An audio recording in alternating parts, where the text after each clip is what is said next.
أحلت لكم بهيمة الأنعام إلا ما يتلى عليكم غير محل الصيد وأنتم حرم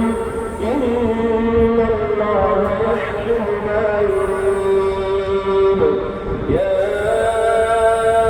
أيها الذين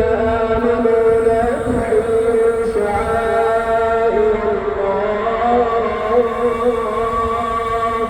ولا الشهر الحرام ولا الهدي ولا القلائد ولا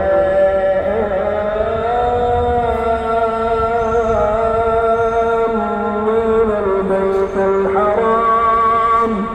يبتغون فضلا من ربهم ورضوانا وإذا حللتم فاصطادوا ولا يجرمنكم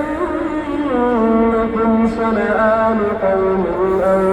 صدوكم عن المسجد الحرام أن تعتدوا وتعاونوا على البر والتقوى ولا تعاونوا على الإثم والعدوان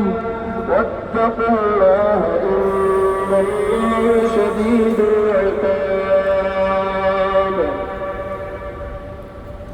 حرمت عليكم الميتة والدم ولحم الخنزير وما أهل لغير الله به وما أهل